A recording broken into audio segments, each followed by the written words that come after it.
और ऐसा भी नहीं है कि लाइव करना है, आपका प्रॉब्लम्स है, नहीं कर सकते लाइव, ऑफिस है, कुछ और जॉब है, कुछ है, कोई बात नहीं है, रिकॉर्डिंग के साथ साथ बराबर रहिए, उसको गड़बड़ नहीं करिए। Now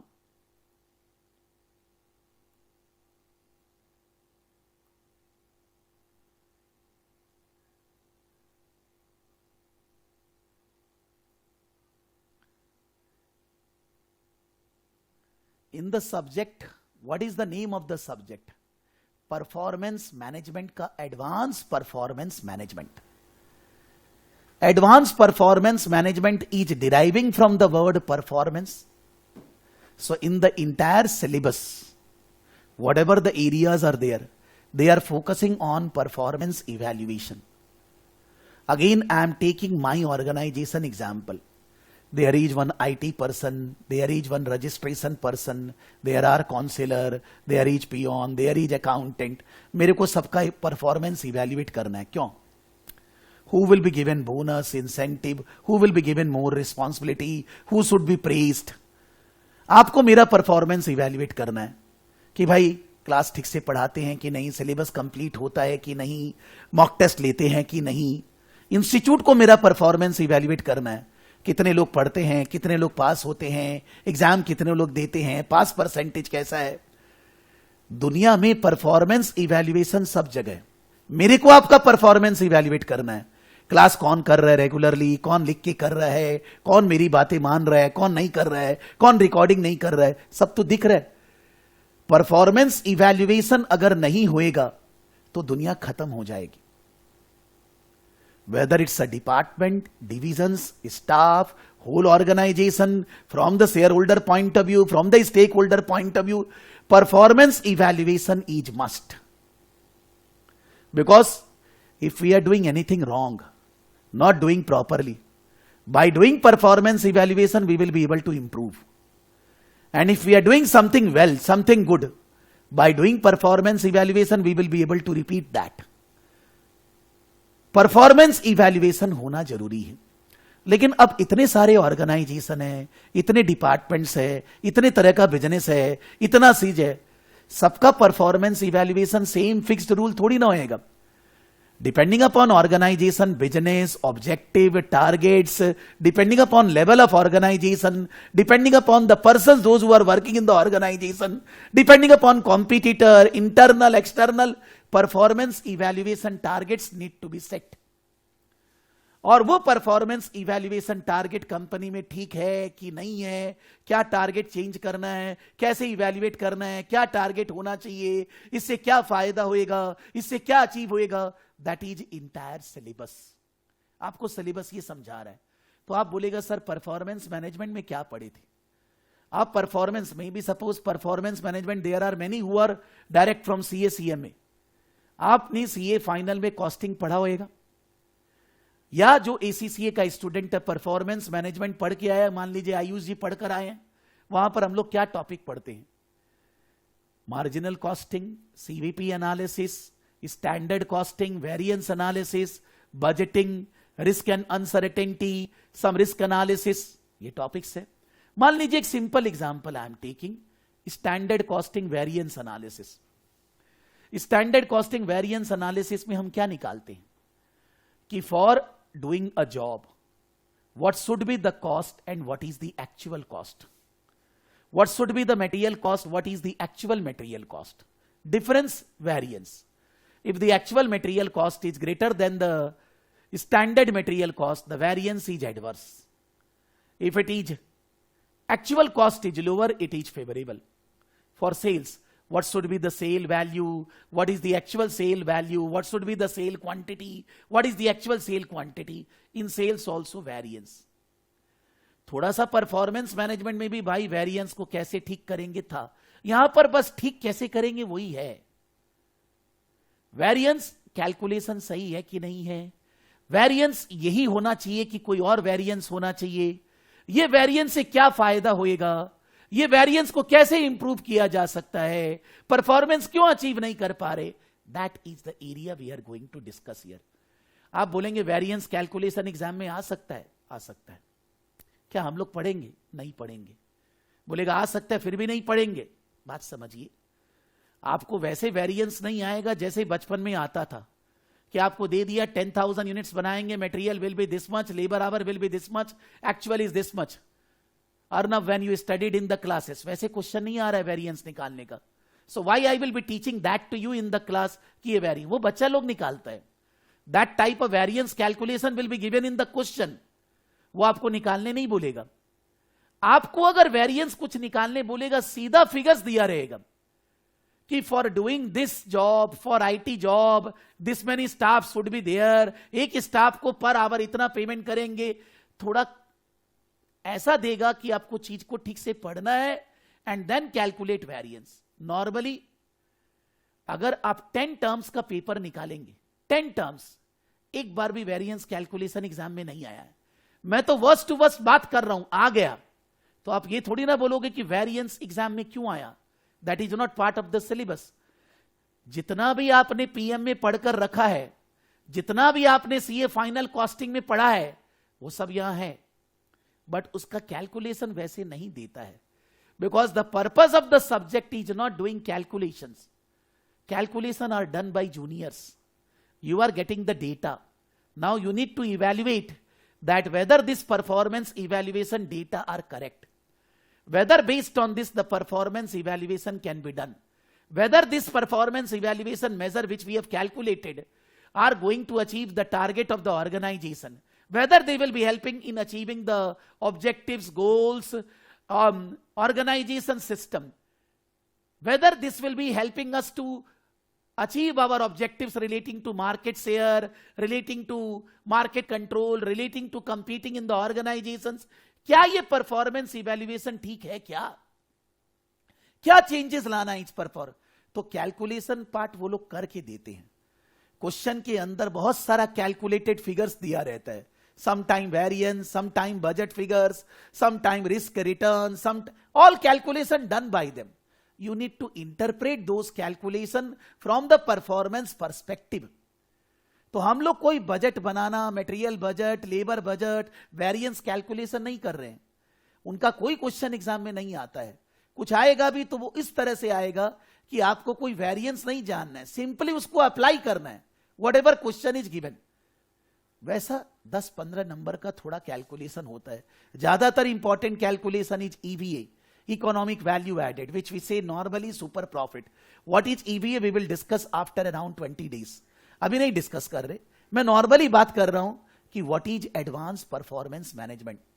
Why the CA or CMA is not getting exemption for this paper? Because normally in CA curriculum, in CMA curriculum, we have not studied advanced performance management. हमने नहीं पढ़ा है। आप धीरे धीरे सिलेबस जब कवर करोगे आपको समझ में आएगा आपने एग्जैक्टली ऐसी स्टडी सीए में नहीं की है। तो सीए सीएमए में नहीं पढ़ा तो इसका एग्जामिनेशन क्यों मिलेगा? आपने सीए सीएमए के अंदर PM performance management skill level वाला वेरिएंस वगैरह कैलकुलेट करना वैसा लेवल पढ़ा है। एडवांस परफॉर्मेंस मैनेजमेंट सीए वगैरह में नहीं पढ़ा, इसीलिए एग्जामिनेशन नहीं है।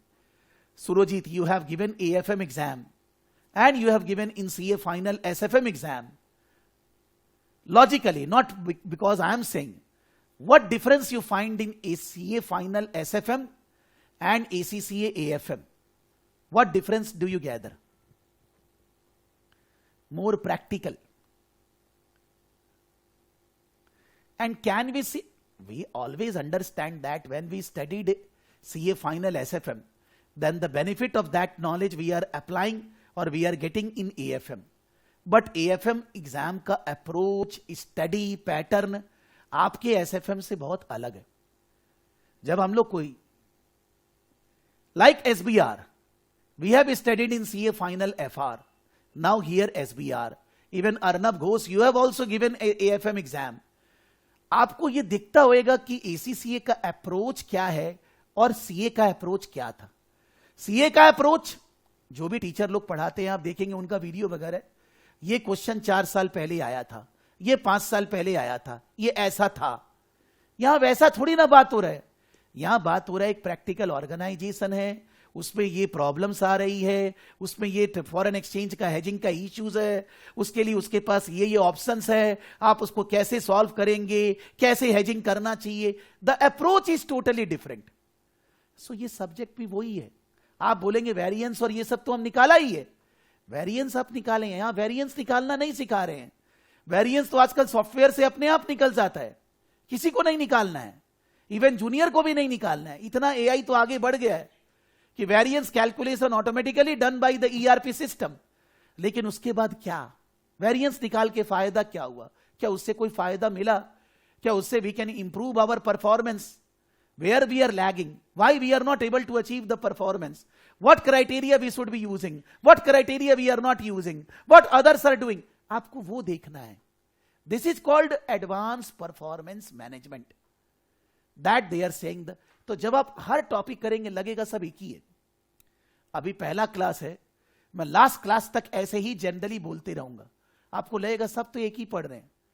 वही तो प्रॉब्लम है कि जब आप एग्जाम दे रहे हैं तो सब एक ही नहीं, स्पेसिफिकली ध्यान रखना होगा. इस टॉपिक में ये पढ़े, ऐसा चीज था, इसका आंसर ऐसे लिखना है. जब तक आप लिख के प्रैक्टिस नहीं करेंगे आप डिफरेंशिएट नहीं कर पाएंगे. आप जब आंसर्स लिखेंगे आपको सब एक ही लगेगा. It's that type of subject which is a problematic area. They are dividing the syllabus into 5 parts. A, strategic planning and control, which is as per syllabus chapter 1 to chapter 4. Performance Management Information System, basically IT, chapter 5, 6, 7. Strategic Performance Measurement, chapter 8, 9, 10. Performance Evaluation, chapter 11 and 12. इसके बाद जो chapter है E and F, that is 13 and 14. Those are not chapter, those are common area. Whenever you are working anywhere, you need to follow professionalism, commercial acumen, then you can say skepticism, then we can say analyzing power, analyzing commercial acumen, skepticism. 2 point और है. 5 point को इन्होंने explain किया है जो हर जगह incorporated रहेगा. ABCD सब जगह, एवरीवेयर दोज प्रोफेशनल माने प्रोफेशनल स्किल्स आर रेलेवेंट. मैं बीच में उसको कवर करूंगा, अभी आज नहीं, I will cover, not that at the end. और ये लास्ट वाला कोई टॉपिक है ही नहीं, ये तो एम्प्लॉयबिलिटी एंड टेक कि why there is a computer based exam. In the computer based exam, since you need to work in the practical life on computer only, so the exam should be computer based. One just now when I have shown you the paper, ये screen खोलो, वो खोलो, ये tab खोलो, आपको ऐसे, मेरा ऊपर कितना टैब खुला हुआ है, कितना सारा खुला हुआ है, सभी का ऐसे ही हम लोग काम करते हैं, बहुत सारा टैब खुला रहता है. दैट इज, वो लोग बता रहे हैं कि आपको ऐसे ऑर्गेनाइजेशन में काम करना है, वैसे ही एग्जाम है. That is not a topic, that is just that कि प्रैक्टिकल वर्ल्ड इज दिस. यानी कि ये ई और एफ कोई टॉपिक नहीं है. E or F is not a syllabus or topic. That is normal common sense. Topic are A, B, C, D. Now institute is saying that, as per institute, what they are saying that section A, B, C are examinable in section A. Section A, B, C are examinable in section A. Chapter 1 to chapter 10 will be asked in section A, 50 marks question. And section B will contain one mainly from D and one other from anywhere. D से एक question section B में जरूर आएगा, institute ने लिखा है, मैंने नहीं लिखा है, और उसके अलावा कहीं और से एक क्वेश्चन और सेक्शन बी में आएगा. और ये जो प्रोफेशनल मार्क्स है अलग से, वो तो सभी जगह इंक्लूडेड है, वो तो everywhere. Whether the professionalism is scepticism, commercial acumen, analysis, evaluation क्या है वो देखना पड़ेगा. We are starting the first topic, which is introduction to strategic management. They have written that as an introduction to strategic management. Strategic management का introduction, in that what they are covering.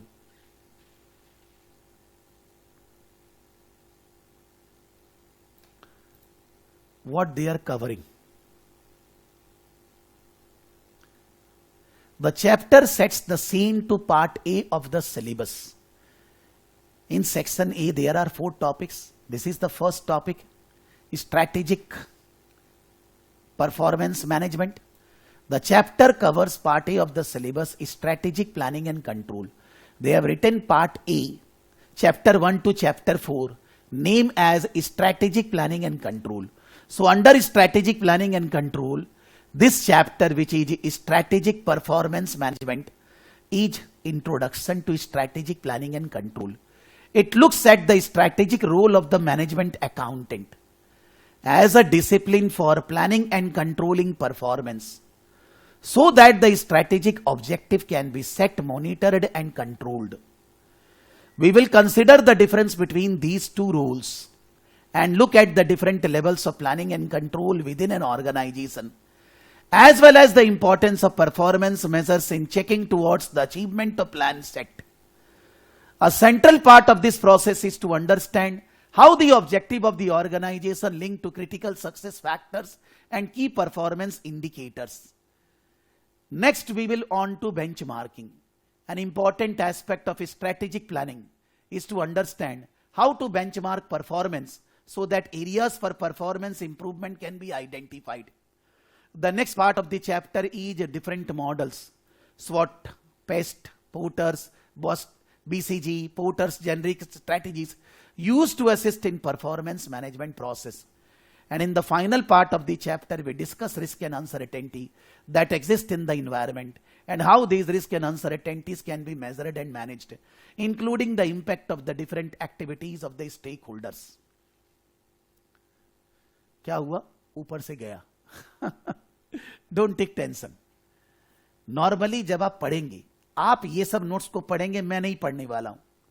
मैंने तो institute के Kaplan का study text से ये लिया है कि स्टडी टेक्स्ट में लिखा हुआ है कि फर्स्ट टॉपिक कवर्स दिस. आपको एक बार दो बार पढ़ना पड़ेगा सर, मैंने भी पढ़ा है, फिर उसके बाद नोट्स बनाया है. लेकिन समझने के लिए ऐसे पढ़ने से नहीं होएगा. समझना क्या होएगा कि what this chapter is actually want to cover.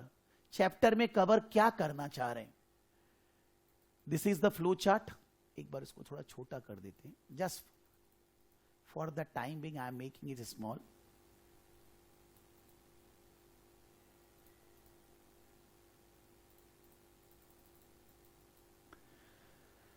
Introduction to strategic management accounting में there are 4-5 parts they have given that they are saying. Maybe it is not readable, I am just saying. This is the area. The Kaplan is explaining that these areas 1, 2, 3, 4, 5 in their own language. सबसे पहले, what do we mean by strategic management? The first thing we need to understand, then we can break it down. What do we mean by strategic management? Strategic management किसको बोलते हैं? Whenever we say strategic means long term. Strategic planning means long term planning. Long term planning means the planning for 3 to 5 years down the road, 3 to 10 years down the road, 3 साल से ज्यादा का planning. मान लीजिए where you all are working, कोई भी जगह आप जहां पर काम कर रहे हो, वहां पर वो ऑर्गेनाइजेशन का एक पर्टिकुलर बिजनेस है. ऑर्गेनाइजेशन का आज से 3 साल 4 साल 5 साल बाद क्या स्ट्रैटेजिक प्लानिंग है. कौन से नए बिजनेस में जाना है, कौन से नए मार्केट को कैप्चर करना है, कौन सा नया प्रोडक्ट लॉन्च करना है, क्या इनोवेशन करना है, किसी को टेक ओवर करना है. ऐसा ही प्लानिंग है. मेरा भी प्लानिंग आज से 4-5 साल बाद क्या है भाई, ट्यूशन के अलावा कुछ और क्या करना है, which is related with the education only. May be you can say that corporate tie up, कि भाई जितना भी बिग कॉर्पोरेट्स है उनमें जो स्टूडेंट्स लोग हैं, उनमें जो प्रोफेशनल्स लोग हैं, उनको कॉर्पोरेट ट्रेनिंग वगैरह देना. अभी नहीं हो रहा है, लॉन्ग टर्म में, आफ्टर 3 ईयर 4 ईयर 5 ईयर्स. हर ऑर्गेनाइजेशन का एक लॉन्ग टर्म प्लान होता है. आपके जीवन में भी आपका लॉन्ग टर्म प्लान होएगा कि मान लीजिए आपको कोई नया घर लेना है 2 साल 3 साल 4 साल बाद, आपको कोई जॉब शिफ्ट करना है, आपको कोई अपना कोर्स कंप्लीट करना है, इसी कुछ लॉन्ग टर्म प्लानिंग तो आपके जीवन में भी है. So whenever we say strategic means long term. एक ऑर्गेनाइजेशन में strategic planning who does? Board of directors, executive, non executive, और you can say senior managers, जो लोग कंपनी का फ्यूचर के बारे में सोचते. Strategic planning is very difficult man. कल क्या होगा मालूम नहीं है, 3 साल 4 साल बाद क्या करना है, it's very difficult. It is very much dependent on external factors. Who knew that in the 2019 and 2021 corona will be there? सारा strategic planning धरा का धरा रह गया. But that doesn't mean that I will stop thinking strategically. ये नहीं. Family planning करना है, कुछ करना है, कहीं घूमने जाना है, टारगेट, सबका स्ट्रैटेजिक प्लानिंग होता है. सबके मन में एक इच्छा होती है, मेरे को ये अचीव करना है. सो ऑर्गेनाइजेशन का भी तो स्ट्रैटेजिक प्लानिंग है ना. जो कंपनी के बोर्ड ऑफ डायरेक्टर्स हैं, जो कंपनी के मैनेजमेंट हैं, मैनेजर्स हैं, वो ये स्ट्रैटेजिक प्लानिंग करते हैं. स्ट्रैटेजिक प्लानिंग जब वो करते हैं तो वो कंपनी के लिए मिशन, विजन, गोल्स वगैरह ये सब सेट करते हैं. Mission, if you go on my website, you go in about tab, you will be able to find mission vision written. आप एसीसी में जाइए ना, जहां जाइए यार. मिशन मतलब आपका बिजनेस अभी क्या है, आप फ्यूचर में कौन से बिजनेस में जाने वाले हैं, आप फ्यूचर में अपने स्टेक होल्डर्स को कैसे सेटिस्फाई करेंगे, फ्यूचर में आप क्या क्या करने वाले हो, वो मिशन स्टेटमेंट से पता चलता है. When we are strategically planning, then we develop our mission statement. The mission statement is not for one day. The mission statement of an organization is not changing every day. बहुत सारे company का mission statement सालों साल से same है. Mission statement is not 1 line or 2 line. It can be a paragraph, it can be maximum 1 page, it can be 2-3 lines. Mission statement helps anybody to know the organization business, to know what the organization want to achieve. Mission statement help the organization to set targets, to set performance targets for different department, divisions, juniors, for operational department. सबके काम करने के लिए mission statement बनता है. और mission statement में जो हम चाहते हैं अचीव करना लॉन्ग टर्म में, जब हम लोग अलग अलग डिपार्टमेंट, अलग अलग डिवीजन में काम कर रहे हैं, तो हम उसको को रिलेट करते हैं कि भाई हमारा मिशन अचीव हो रहा है ना. अगर आपकी कंपनी को 4 साल बाद कोई नया बिजनेस करना है तो उसके लिए कुछ करना होगा ना. कोई टारगेट सेट करना होगा, प्रोजेक्ट करना होगा, इंप्लीमेंट करना होगा, टीम बनानी होगी, रिसोर्स एलोकेट आप कर रहे हैं कि नहीं, हो रहा है कि नहीं, उसका तो परफॉर्मेंस इवैल्यूएशन होना पड़ेगा. बोल रहे हैं कि इस चैप्टर में हमने पहले, ये लोग बोल रहे हैं, हमने पहले ये स्ट्रैटेजिक प्लानिंग को इनकॉर्पोरेट किया है. स्ट्रैटेजिक प्लानिंग मतलब at top management, at middle level, at junior level, at different department level, different plans based on strategic target set किया जाता है. उसके लिए performance targets and all that set किया जाता है. देन कम्स, ये लोग बोल रहे हैं कि जब आपने स्ट्रैटेजिक प्लानिंग कर लिया, हो गया, मेरे को चाहिए कि माई स्टाफ शुड बी सेटिस्फाइड. मेरा स्ट्रैटेजिक ऑब्जेक्टिव है माई स्टाफ शुड बी सेटिस्फाइड. मेरा स्ट्रैटेजिक ऑब्जेक्टिव है कि माई customers, my student should be satisfied. कोई भी ऑर्गेनाइजेशन में ये ऑब्जेक्टिव है, स्ट्रैटेजिक टारगेट है. How you will measure the satisfaction? आपका स्टाफ सेटिस्फाइड आप मेजर कैसे करोगे? How you will measure? अगर हम लोग बोलें कि स्टाफ ऑर्गेनाइजेशन को छोड़ के नहीं जा रहे, the labour turnover is very less than the industry average, less than the competitors, और I can say that if the students are repeating the subjects, that means एक सब्जेक्ट पढ़ा, दूसरा स्टूडेंट, वो स्टूडेंट दूसरा सब्जेक्ट जरूर पढ़ता है, वो छोड़ के नहीं जाता है. बिकॉज अगर वो छोड़ के गया, इसका मतलब कुछ प्रॉब्लम है हमारे भी. मान लीजिए स्किल लेवल को स्टूडेंट पढ़ा और उसके बाद प्रोफेशनल लेवल नहीं पढ़ रहा है, इसका मतलब प्रॉब्लम जरूर है. Why the student is not taking professional level classes? It may be possible that the student will do self study, चलेगा, but student joining some other organisation for the professional level, ये acceptable नहीं है. The repeat buying, the regular, the loyalty of the customers will decide that the organization is growing, organization is able to achieve their targets. मान लीजिए student को satisfy करने के लिए, मेरे केस में नहीं, कस्टमर को सेटिस्फाई करने के लिए प्रोडक्ट इनोवेशन करना है.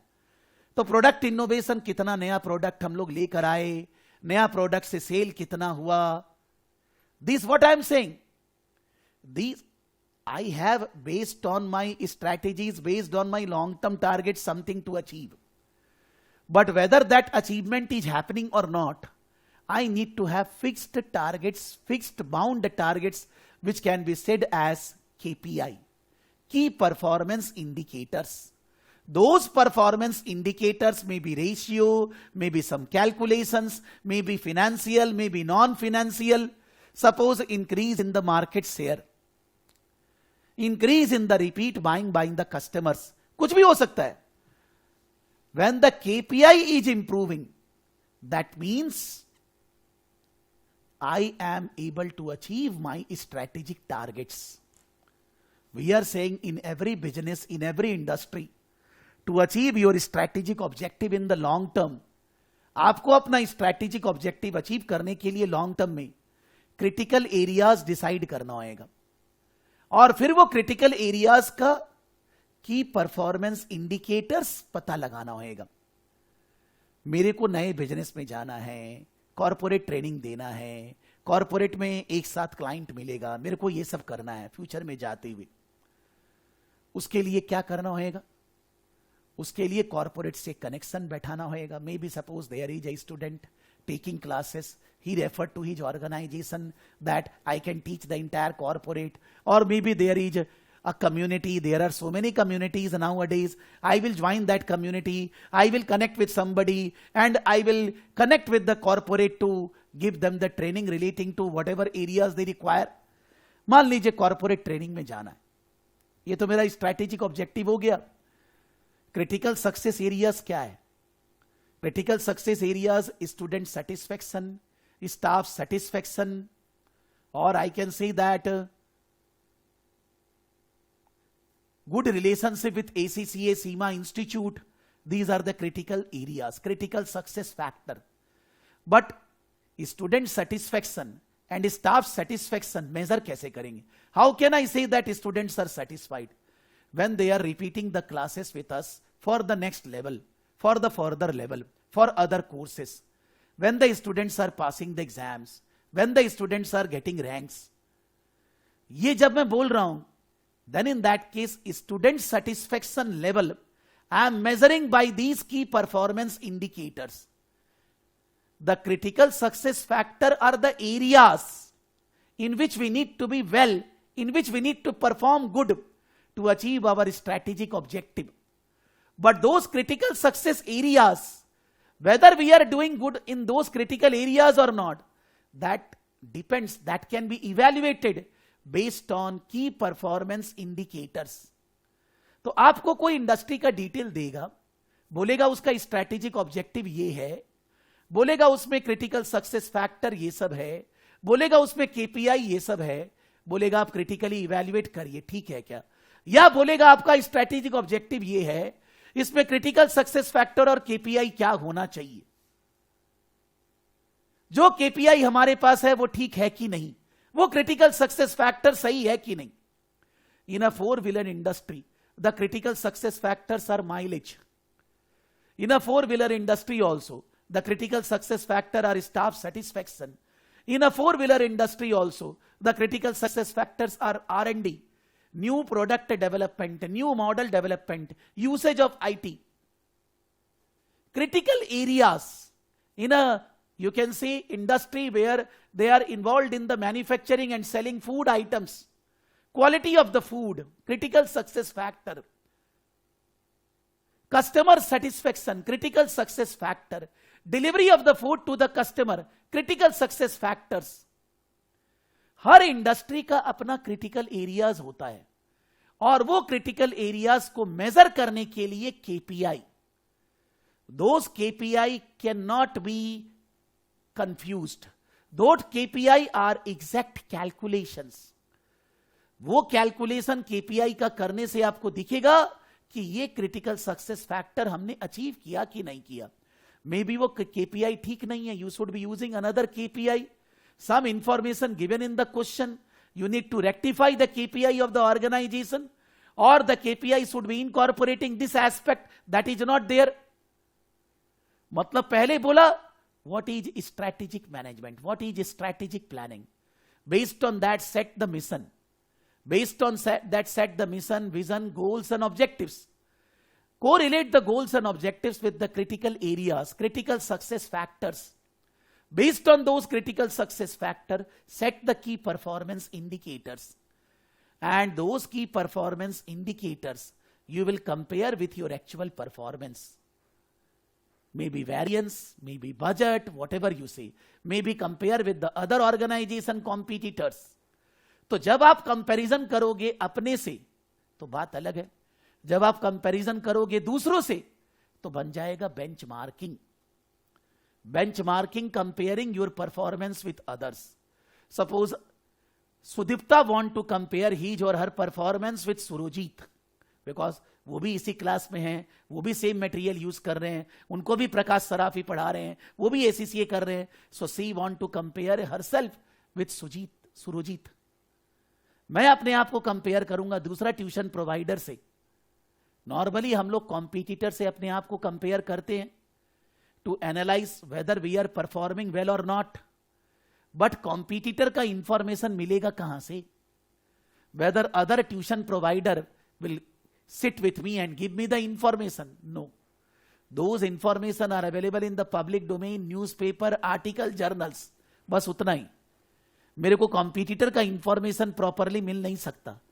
जितना भी इंफॉर्मेशन मिलेगा उससे हम लोग कंपेयर करेंगे परफॉर्मेंस इवैल्यूएशन को. या अगर नहीं हो सकता competitor, then we will compare ourselves with our past performance, with our other departments and divisions. और if possible, maybe not our department division, maybe we will compare with other industry. I will compare training industry with other industry. बोलेगा क्या फायदा होएगा? The other industry may have some same functions which we are doing. Customer acquisition. मान लीजिए हम लोग student को कैसे एक्वायर किया जाए, क्या मार्केटिंग करें, कैसे इंक्वायरी डील करें वगैरह. There are other industry मतलब I will say that suppose film industry, acquiring the customers about the film industry. वहां पर भी तो कस्टमर एक्विजिशन हो रहा है, इट्स अ सर्विस. और maybe suppose there is a chartered firm acquiring the clients for giving the service to the clients. वो लोग कस्टमर को कैसे एक्वायर कर रहे हैं? It's not a same business, same industry नहीं है, लेकिन still the process, the function which we are doing, they are also doing. In that case, the information can be gathered very fast, because since they are not competitor, then we are ready to share information with each other. Then in that case, the benchmarking can be done much better way. Competitor benchmarking is best, but the information, how much you are available. You can compare your own performance with your past, with other departments, but then if you are not compare with others, you are comparing yourself. अपने मुंह मियां मिट्ठू. हर आदमी को लगता है वो दुनिया में सबसे महान है, बिकॉज वो दूसरे से जब तक कंपेयर नहीं करेगा तो अपने आप को महान ही लगेगा. Human beings culture. और अगर आप दूसरे इंडस्ट्री से कंपेयर कर रहे हो, सेम फंक्शन से, तो प्रॉब्लम होगा. उसका कल्चर अलग है, बिजनेस अलग है, स्टोरी अलग है, आप कैसे उसको फॉलो करोगे? लेकिन that doesn't mean that we should not be doing benchmarking. It is very essential technique. जब तक आप बेंचमार्क नहीं करोगे अपने आप का परफॉर्मेंस को दूसरों से, आप लोग को ये फीलिंग ज्यादा आएगा जब आप अपना परफॉर्मेंस कंपेयर करोगे दूसरों से जो लोग क्लास में ऑलरेडी हैं. Because if somebody is performing better than you in the class, then you will be able to get the feel. Because maybe you can say that the other person is your competitor. Competitor नहीं है, friend है. हम लोग के case में other organization providing training classes for ACCA Seema is a competitor. But मेरे को उससे कंपेयर करना है. उसके पास स्टूडेंट ज्यादा क्यों जाता है, उसका पास रेट ज्यादा क्यों है, उसके पास स्टूडेंट रिपीट क्यों होता है, मेरे पास स्टूडेंट, मेरे को ये सब देखना पड़ेगा ना. When I will set KPI, critical success factor, mission, vision, goals and objectives, then comes the benchmarking.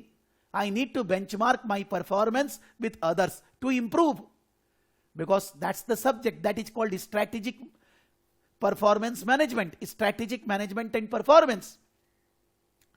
फिर उसके बाद they have said that there are different models to do this performance appraisal or to set the target. 5 models they have given in the syllabus. One is SWOT analysis. The other one is pestle analysis, pest analysis. The third is Michael Porter 5 forces analysis. The fourth is BCG matrix. And the fifth is Porter's generic advantage. 5 models.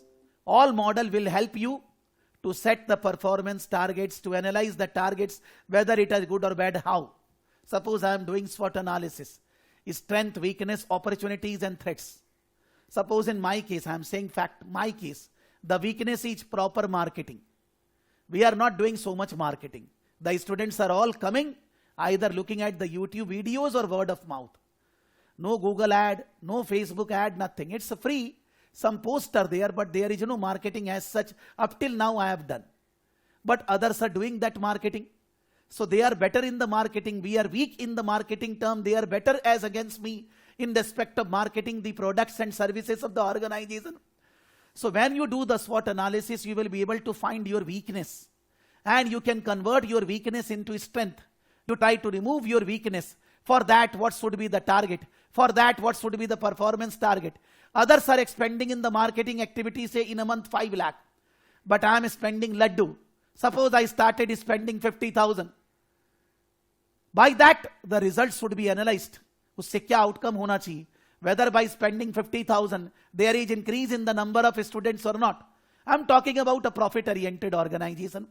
मतलब बोलने का मतलब क्या हुआ कि जब आप SWOT analysis कर रहे हो तो वीकनेस से आप अपने परफॉर्मेंस टारगेट्स को चेंज करोगे कि ये वीकनेस को दूर करने के लिए आपको क्या करना है. What should be your performance target, what you need to do.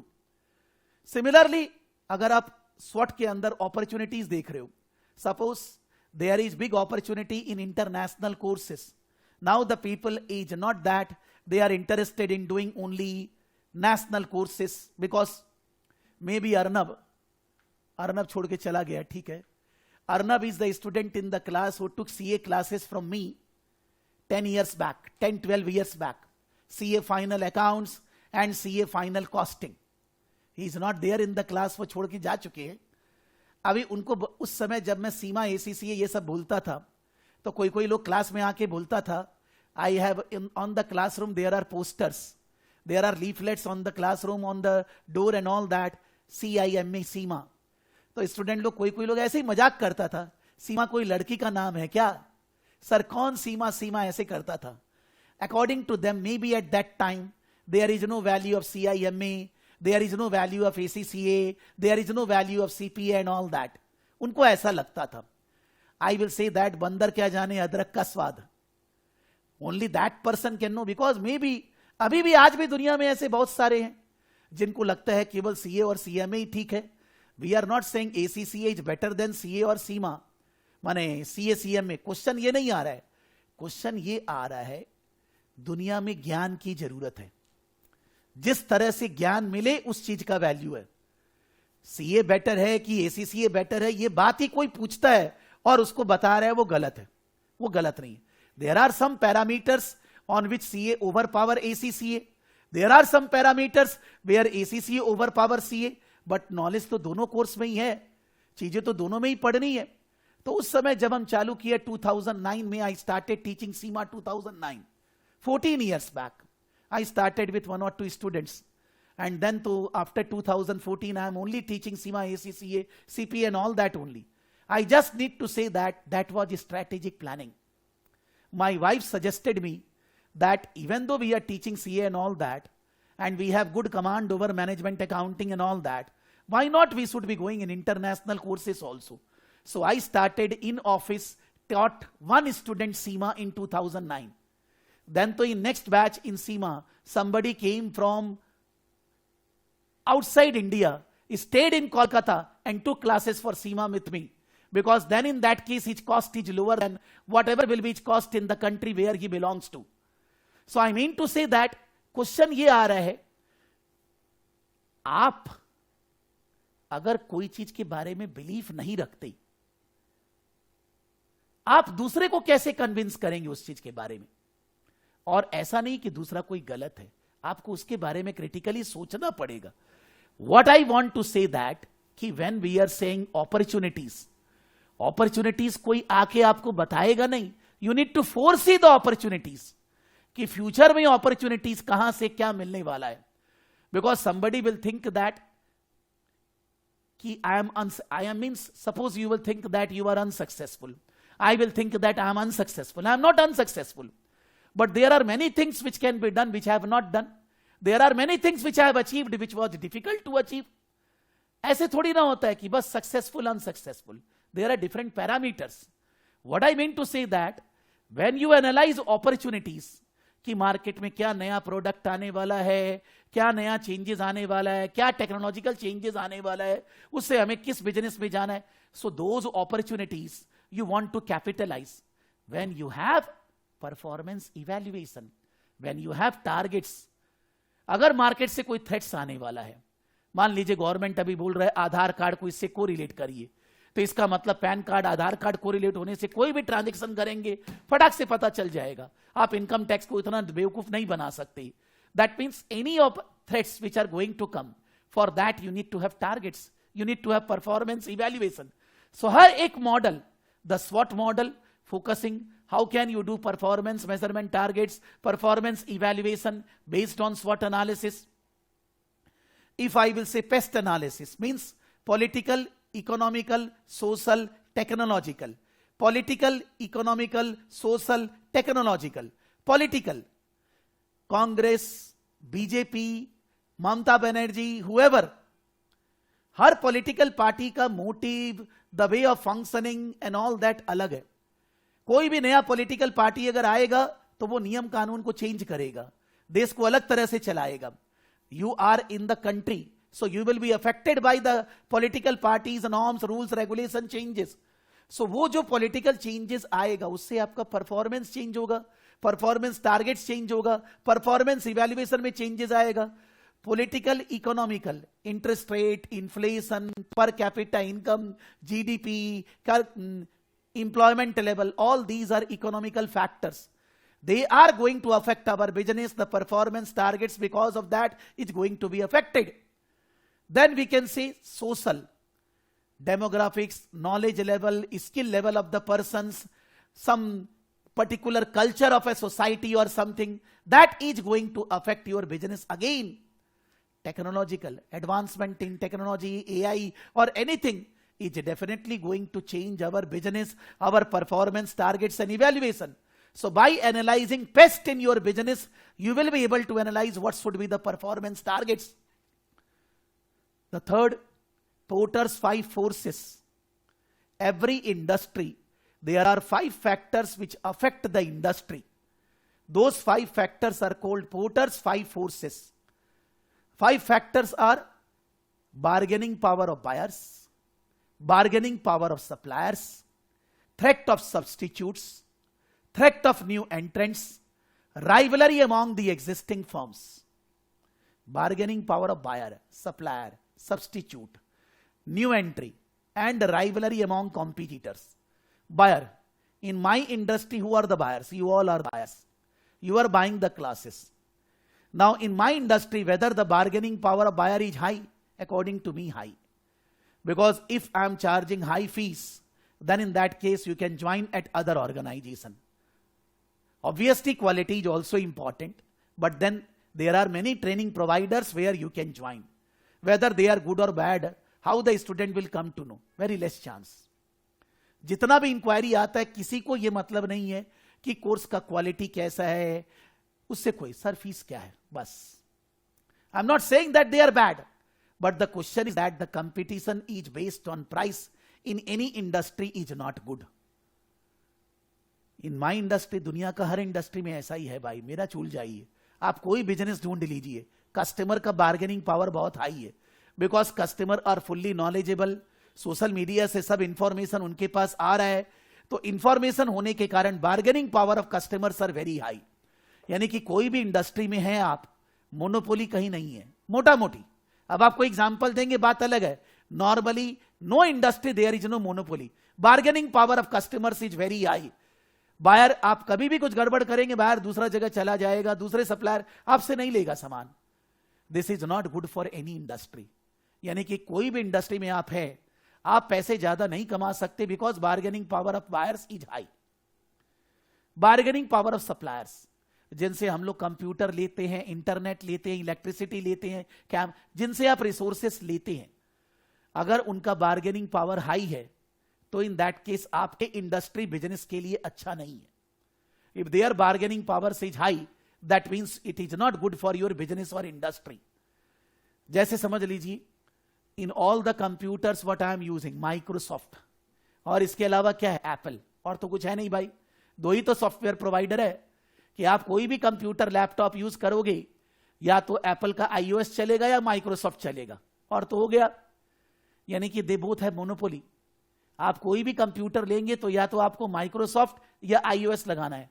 Computer PC तो मिलता ही नहीं है, लैपटॉप मिलता है, you can say. I mean to say that those types of suppliers have high bargaining power. Microsoft अपना product क्या दाम में आपको देगा वो माइक्रोसॉफ्ट के ऊपर, आपके पास ऑप्शन ही नहीं है. So when the supplier bargaining power is high, then also it is not good for your business. They will be charging premium price, you will not be able to generate margin. Substitutes, if आपके business में जो product है market में there are many substitutes, then तो customer will shift to substitutes.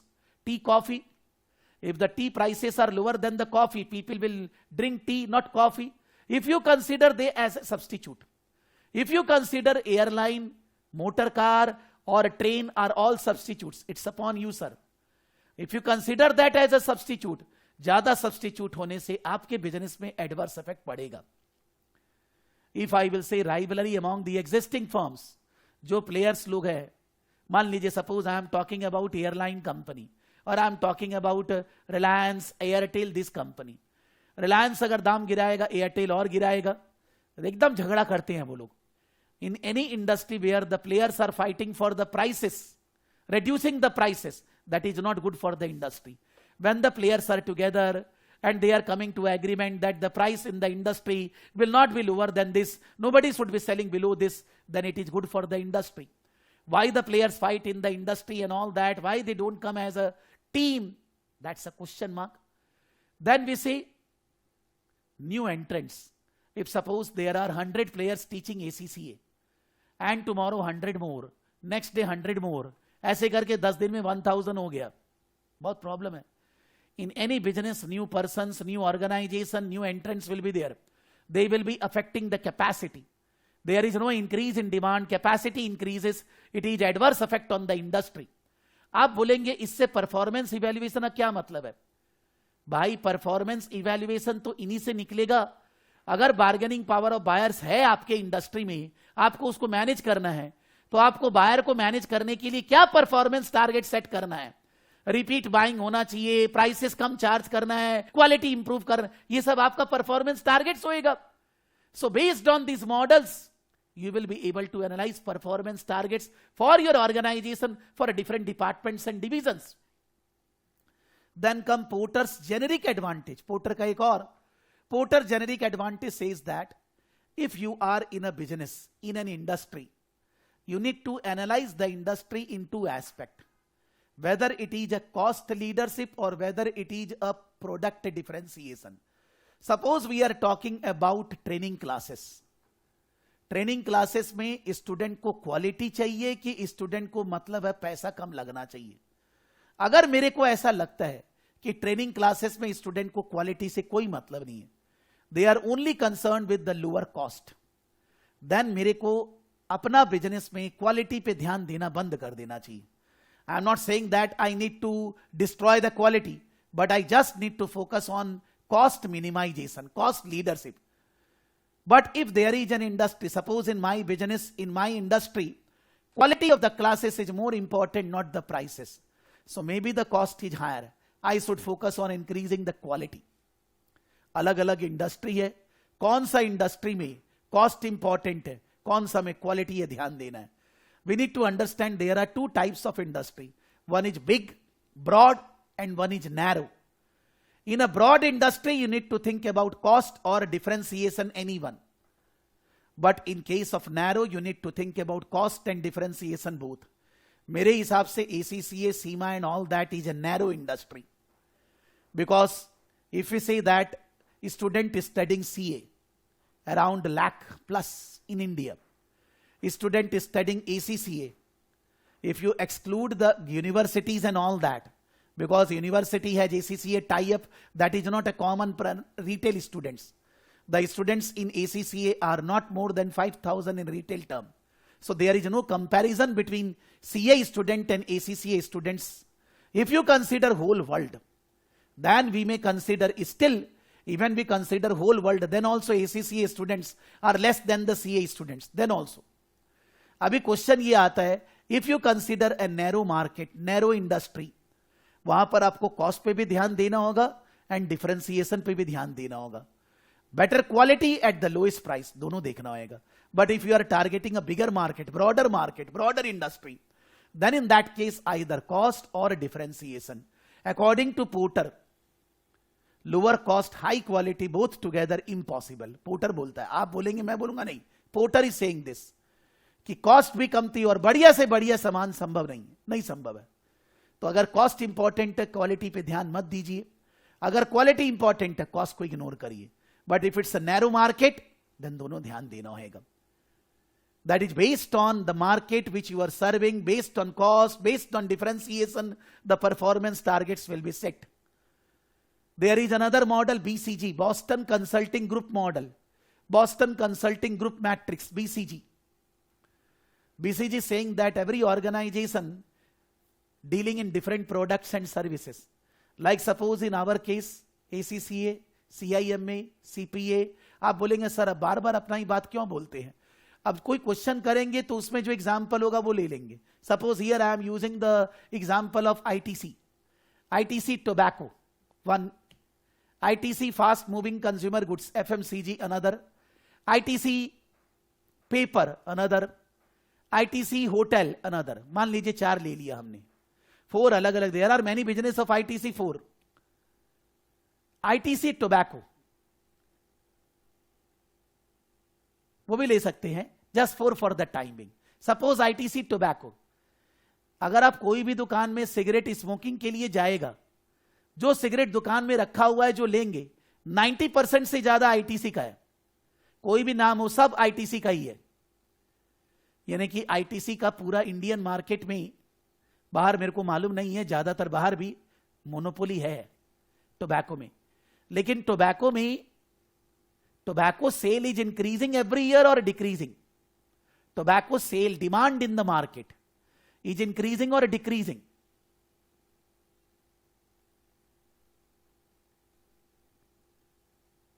Why increasing?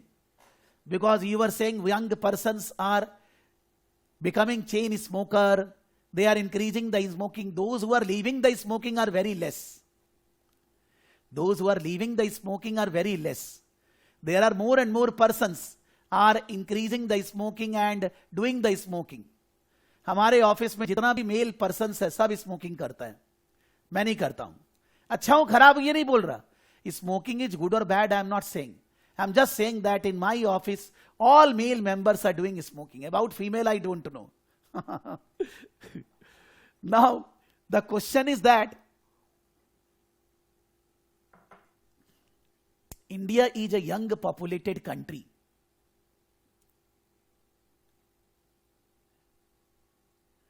But then it is, according to me, it's bad only. There is a person in my office, Mr. Tan, who help you all. His salary is around 15,000. And every day he is doing smoking 5 to 6 times. Going down, completing the smoking, earning come up. मेरे ख्याल से 5-6 cigarette वगैरह पीने में 100 रुपया तो लगता होगा. यानी कि महीना में कितना पैसा चला गया? 3,000 रुपया. Out of 15,000, 3,000 wasted. At the same time, there is a health issue also. तो फायदा तो उसमें कुछ है ही नहीं यार. On the cigarette packet, it is written that it is harmful for health, cancer and all that. Still the people are not leaving that. और cigarette के अंदर एक्साइज ड्यूटी जो जीएसटी है उसका तो लिमिट नहीं है सर. जो पैकेट अगर 100 रुपया का उसमें जीएसटी 60 रुपया है, 60 rupees. Because government discourage, government don't want. 28 जो भी यार ठीक है. I mean to say that कि the question is that what is the advantage of doing smoking? What is the advantage of doing consumption of alcohol? Maybe one day in a year you are very happy, just for the sake of enjoyment you are doing one cigarette smoking, or maybe one day in a year you are taking some liquor. That's okay. That is not, but this should not be a habit. Because there is no advantage of making it a habit. पैसा का भी और health का भी, दोनों जगह से खराब है। तो सारा का सारा वर्ल्ड का गवर्नमेंट क्या बोलता है, आप स्मोकिंग करोगे करो, आप अल्कोहल करोगे करो, जोर जोर का जीएसटी, जोर जोर का टैक्स, जोर जोर का प्राइसेस, और ऊपर से सेल के टाइम पे उसके ऊपर एडवर्टाइजमेंट नहीं कर सकते, it is affecting health and all that. क्यों कोई समझता नहीं है, पता नहीं।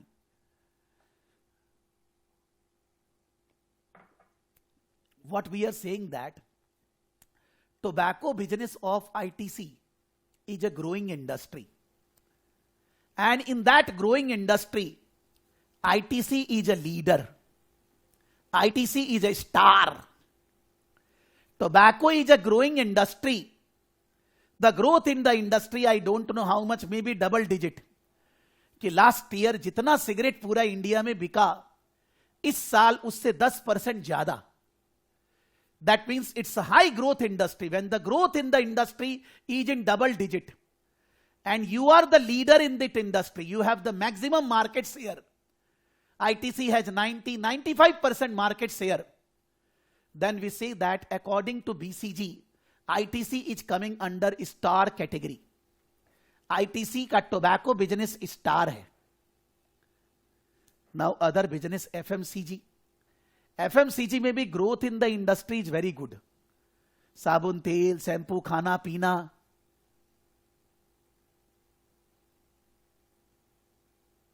हाँ एवरीबडी नोज सर।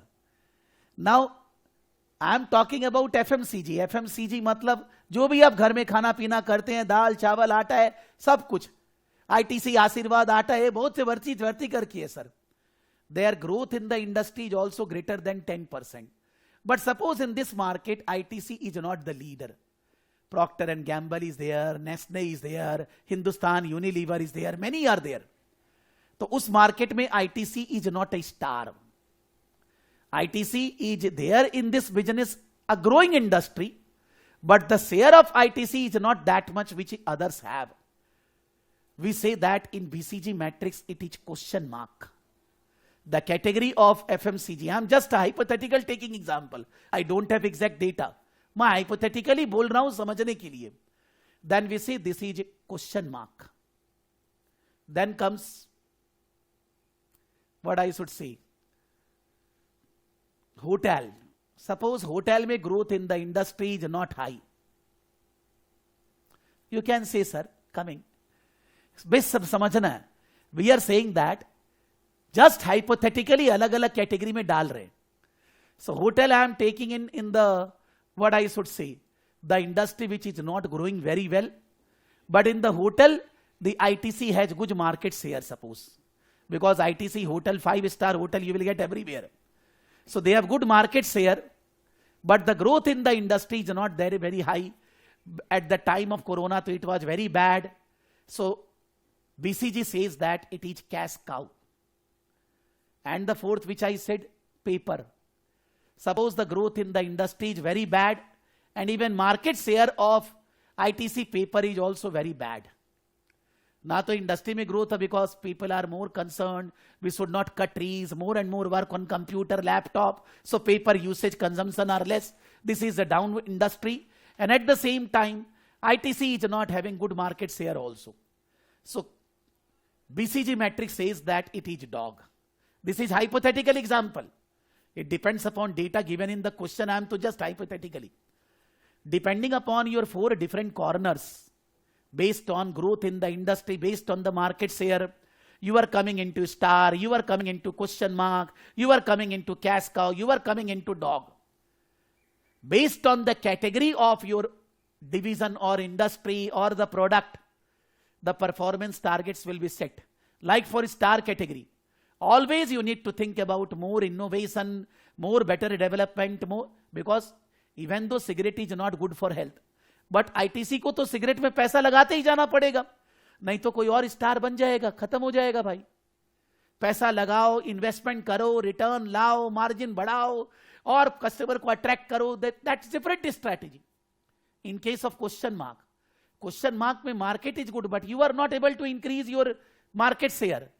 तो आप मार्केट शेयर कैसे बढ़ाएंगे? The performance target should be based on that. यानी कि when you consider your BCG portfolio, product portfolio, business portfolio, for different portfolio you will have a different business performance targets. आपका performance targets आपके business के portfolio के ऊपर depend करेगा. जैसे मैं बोलता हूं कि हम लोग मार्केट में 5,000 अगर एसीसीए स्टूडेंट्स हैं तो हम लोग 500 लोगों को पढ़ा रहे हैं, 10% मार्केट शेयर. सीमा में भी ऐसा ही है. लेकिन if I will say about CMA और CPA, my market share is less. I can categorise my products into 4 corners. उसके लिए डेटा और बेटर गैदर करना होगा. डेटा हम लोग को मिल सकता है. एसीसीए का डेटा तो इंस्टीट्यूट शेयर करता है. इंस्टीट्यूट से how many students are giving, I cannot share that detail with you because in the mail it is written ethical that you should not be sharing with anybody. Every exam term, when the exam is there in June, that how many students in India are giving exams, institute is giving that detail in skill level, in this paper, in this paper. So when I found that in this paper this many students is giving exam, then I correlate how many my students are giving exams. So मेरा market share क्या है वैसे मैं पता लगाता हूं. सीमा, CPA ये सब के बारे में ये पता नहीं चलता because its institute is not sharing those details, even CMA also. But I'm just saying that this cannot be hypothetical. This need to be based on, supported by data. And based on data, when you make your product portfolio, then the performance targets will be based on that product portfolio. Based on that folio, based on that category, the performance targets will be set, will be analyzed, will the performance will improve. आप जितना भी ये model है, SWOT analysis, paste model, porter 5 forces, porter generic advantage and BCG, सब कहां help कर रहे हैं? परफॉर्मेंस टारगेट सेट करने में. For that reason this is included in the chapter also. And in the end they have included in the chapter risk and return. आपका कोई भी टारगेट है, कोई भी परफॉर्मेंस इवेल्युएशन सिस्टम है, केपीआई है, that depends upon risk and return in the business. What is risk? Whatever you are expecting, the actual outcome will be different than that. I am expecting that in this batch there will be 60 students. Presently it is 35, 40 only. So 20 more. Maybe suppose I am expecting that in this batch there will be 30 students. Already 40. It is not that it is better than what you projected. Risk means whatever you project, a deviation from that, the actual outcome will be different. So when we are setting strategic targets, when we are setting long-term targets, तो हम लोग को कुछ ना कुछ तो forecast करना पड़ता है ना, एस्टिमेट करना पड़ता है. लेकिन एक्चुअल आउटकम तो एस्टिमेट से डिफरेंट होएगा. When the actual outcome will be different than the whatever estimation we are doing, there is a risk involved in the decisions. So the performance evaluation should be based on that risk. तो वो risk को major करना पड़ेगा. Risk को major करने का अलग अलग तरीका है. Expected value, मैक्सिमैक्स, maximin, minimax, regret, 4 criterias. Expected value is for those who are neutral, not taking high risk, not taking low risk.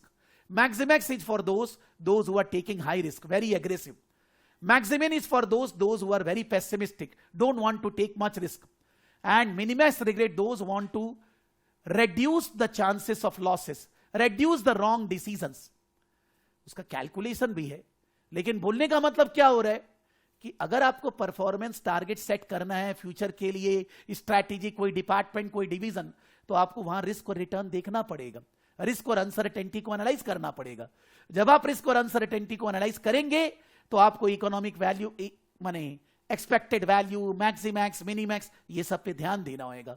Those things depends upon your attitude of the shareholders, your attitude of the financiers, nature of the financiers. आपको हर stake holder के बारे में सोचना होगा. Because in a company, suppose the shareholders are all young, सब young share holders हैं, all are young person, सब नए नए एकदम यंग पर्सन हैं. तो जो लोग भी यंग शेयर होल्डर्स है, normally young person are ready to take more risk. अगर आपका एज 50 के अंदर है, नॉर्मली आप रिस्की, आप यंग मतलब 20 साल नहीं बोल रहा हूं मैं, 50 साल के अंदर. अगर आप 50 के ऊपर चले गए, ऐसे तो 50 के बाद वाला भी कोई हो सकता है, but generally you become slightly risk averse because you are thinking about retirement and all that. If I am talking about women, they are generally risk averse. Now, suppose Sudipta will say that, sir, I am risk aggressive. That's other thing. But normally, men are more risk aggressive. तो आपके organization board members में, share holder में, fund providers में, staff लोगों में कैसे type के लोग हैं, क्या एज है, क्या उनका बैकग्राउंड है, क्या उनको चाहिए है, depending upon that the decision will be taken relating to risk and return, risk and uncertainty. Depending upon that the performance evaluation will be affected. अभी एग्जाम्स में क्या होता है, मैक्सिमैक्स मिनीमैक्स वगैरह सब निकाल के देता है। अगर आप 3-4 टर्म पहले का मान लीजिए 2018 के पहले जाएंगे, then the questions are there where maximax minimax you need to calculate, but in the study material it is specifically written the questions.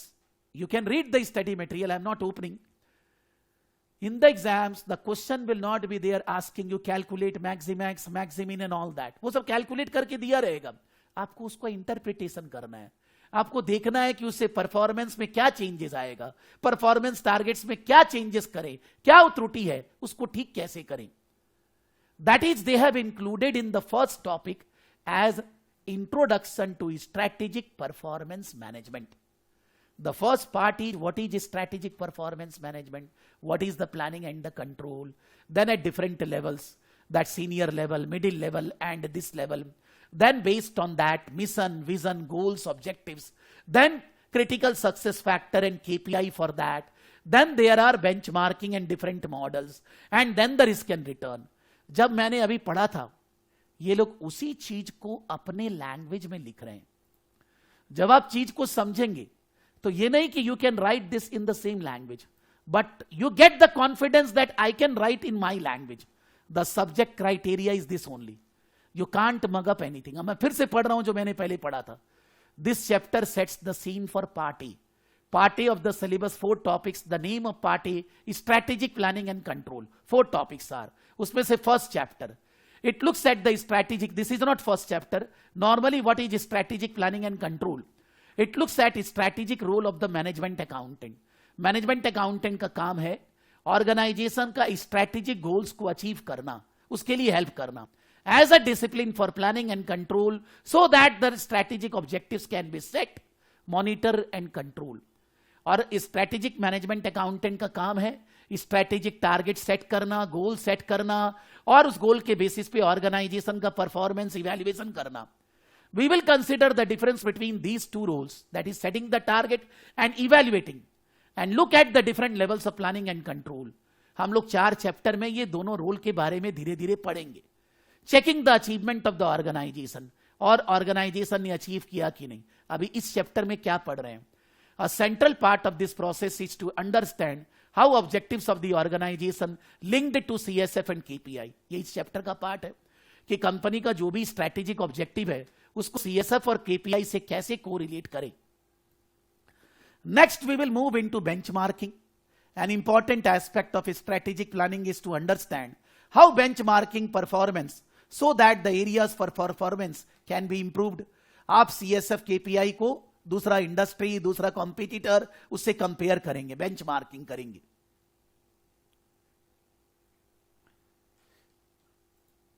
I think you were talking KPI, not CPI. As I said, satisfaction of students is a critical success factor. Where is CPI? I am to thinking CPI is consumer price index. Why you are saying CPI?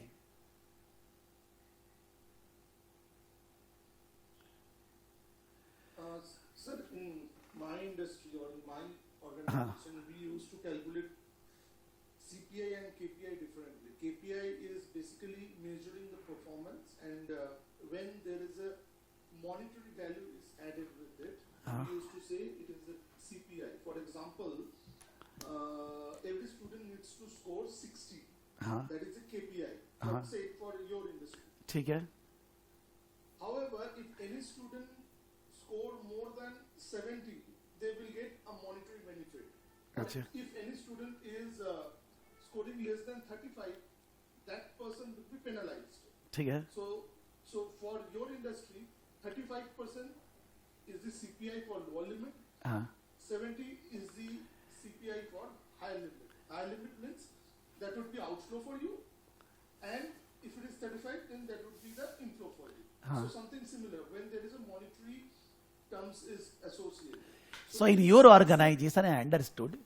In your organization, you want to say that critical performance indicators are a range which is set for a KPI, and that range, if breached, maybe at adverse level or at better level, then the person, the concerned organization, the concerned department, the concerned authority will be bonused, will be evaluated as a positive way, or will be penalized.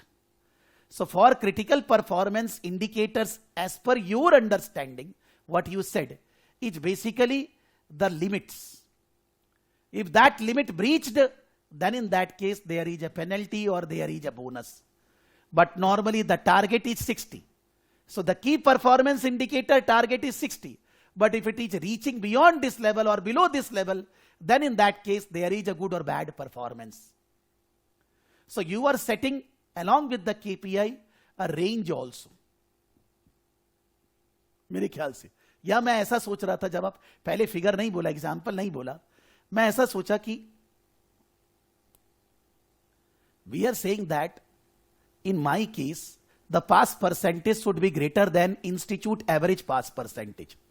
That is a KPI. Student satisfaction is a critical success factor. Student satisfaction is a critical success factor. But to measure student satisfaction, I am saying that the pass percentage in Saraf Academy should be greater than the average pass percentage of ACCA Institute. To measure student satisfaction, I am measuring based on pass percentage. So pass percentage of a student is a KPI, but student satisfaction is critical success factor. To measure critical success factor, you require measurement basis.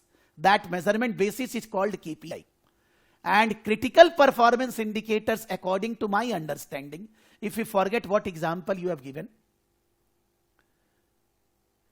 in this KPI, which is pass percentage of a student, how is my performance? My target is that my performance pass percentage should be greater than the ACCA average pass percentage. But what is my performance? For that reason, in your organization, when the actual outcome is better or worse, they are penalizing and all that. It is indicating that whether I have achieved the target of KPI or not. That is critical performance indicator in your language. So the critical success factor is the area. To measure the area success, we have KPI. And whether the KPI we have achieved or not is a critical performance indicator. It is indicating that whether we have achieved that KPI or not. Can we say, मेरे ख्याल से ऐसा? I have also read, but अभी आप जब बोले तब ऐसा लग रहा है differentiation could be like this.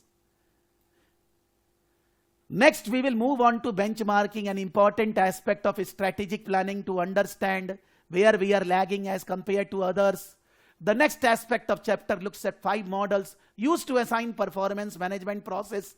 And the final part of the chapter discusses the risk and uncertainty that exist in the environment and how risk and uncertainty can be measured, managed, and affecting that impact of different risk appetite. जो हम लोग बोल रहे थे ना, A12 जो change है, what was that? A2F, I think. That is this impact of different risk appetite of stakeholders.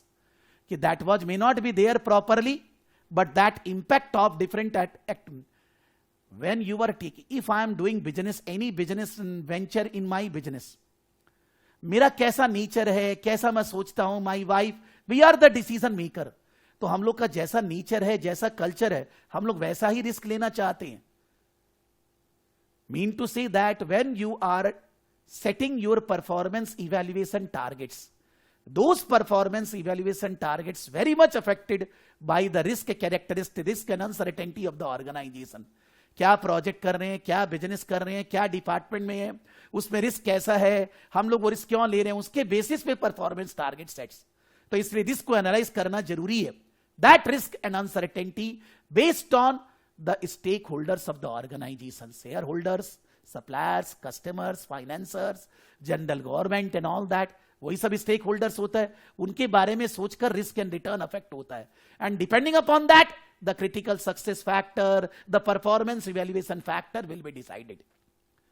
तो आपको चैप्टर में पहले बताया गया है स्ट्रेटेजिक मैनेजमेंट में प्लानिंग, कंट्रोल, अलग अलग लेवल्स पे, senior level, medium level, average level, क्या प्लानिंग होता है, mission, vision, goals and objectives, then critical success factor KPI, then benchmarking, then 5 models and then risk and uncertainty story.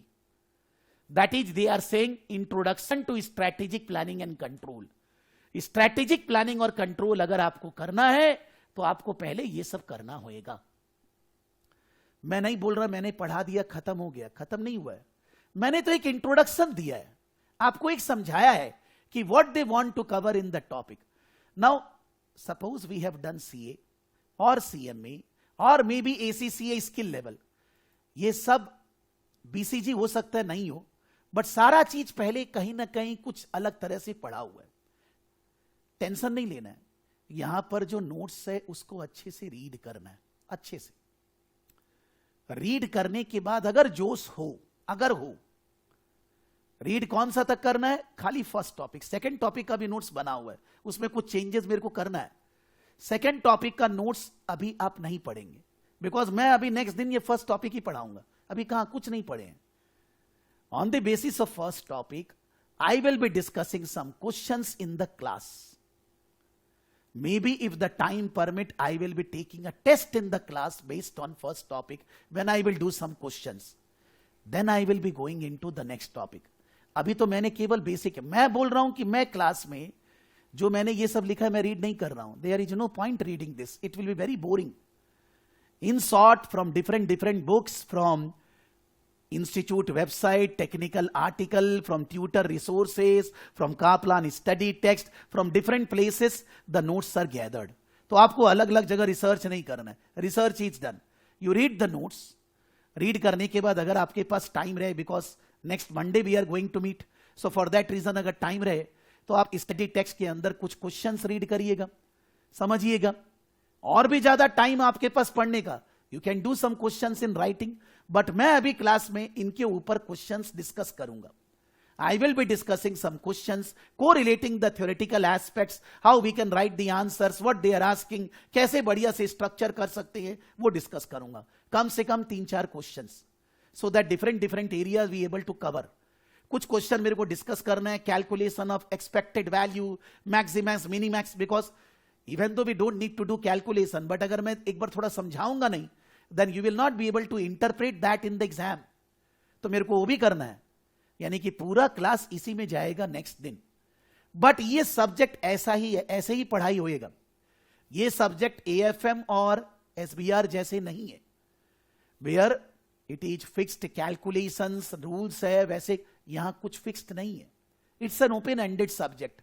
Open ended गड़बड़ी तब होता है जब आप लिख के नहीं प्रैक्टिस कर रहे.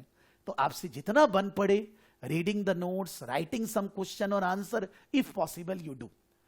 We will finish off everything maximum by 15th और 20th ऑफ अगस्त. आप देख सकते हैं यहां पर जो मैंने बोला है ये पिछले बैच का है, पूरा सिलेबस यही था. There was no change. कितना क्लास हम लोग लिए, how many classes we have taken. 20th class में मॉक पेपर के साथ खत्म हो गया. इवन इन 16 क्लासेस, 17-18 क्लासेस, यहां पर 16 में सब खत्म, everything. So it is not a subject where I will be taking much time to complete the syllabus. कोई टेंशन नहीं है. ऑडिटिंग है या मान लीजिए कोई और सब्जेक्ट है, टैक्सेशन है, बहुत ज्यादा टाइम नहीं लगता है, because it is a fixed area. But आपको साथ साथ प्रैक्टिस करना है लिख के, जिससे कि आपको कॉन्फिडेंस आए.